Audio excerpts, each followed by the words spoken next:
Nefari lay on her tummy, the white linen sheet covering just about her ass cheeks and thighs.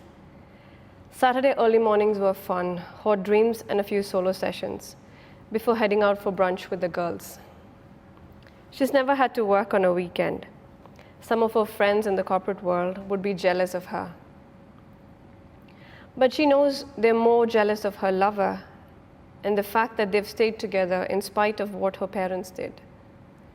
Nefari's sister had found out about her secret meetings, and like most younger sisters do, reported that to the folks. Her dad was most furious. Why that person? Why not someone from their own caste? Why this family? And worst of all, why someone who's not a virgin? And in a bid to forget her past, she left home, leaving it all behind her, including her birth name, Khairunisa.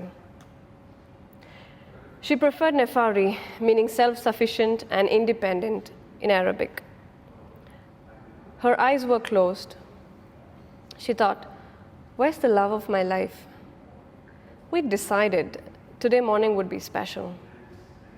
It was the anniversary of their first sexual tryst. She remembered this date more than anything else in her life. It was the day she tasted love, only to remember it again, each time she lay with her lover. They've been meaning to move in together, and in this metropolitan city, not a soul would care if the two lived under the same roof, unmarried as they were. Her parents had wanted a proper temple wedding, bride and groom decked up in their finest, cousins and friends showing up a few days earlier, singing and dancing the nights away. But Nefari had decided, enough is enough. I'm the one who gets to decide who I live with, have a child with, and spend my days together. My body is mine.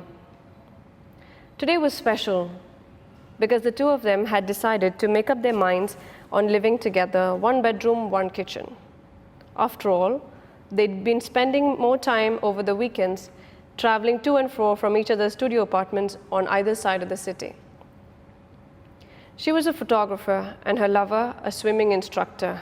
God, she was jealous of all those women swooning around that hard body. Of course, she didn't hear the soft footfalls, nor did she hear the soft cough or the muffled music that came from a distant cell phone before the bedroom door closed. She didn't flinch when cold palms caressed her shoulders and went lower to that dip in her lower back. She'd known it was the person she'd been dreaming of, the fingers she so loved to lick and place on her mound. She could feel guys, that's what she called her lover, when they were alone, jersey and trainers rub over her legs. The fingers now traced the top of her ass cheeks, the covers sliding away on the mattress. The thick, hardy fingers knew their way around. Nefari was always an ass person, wanting to be licked and tugged and sucked. And Guy was the only too willing.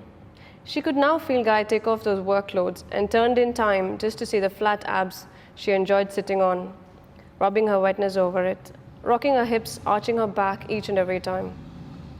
Guy now flipped her over. Nefari loved it rough and wild. Guy sat, lean thighs straddling her, slowly bending towards her navel and worked towards that beautiful place. When she came, Guy kissed her mouth, full and inviting, and told her, I love that. It was Nefari's turn. She lay on Guy's side, slid her fingers onto her hard tummy, and then down to her wet and waiting. She loved to see Guy close her eyes as she felt Nefari's lithe fingers inside her.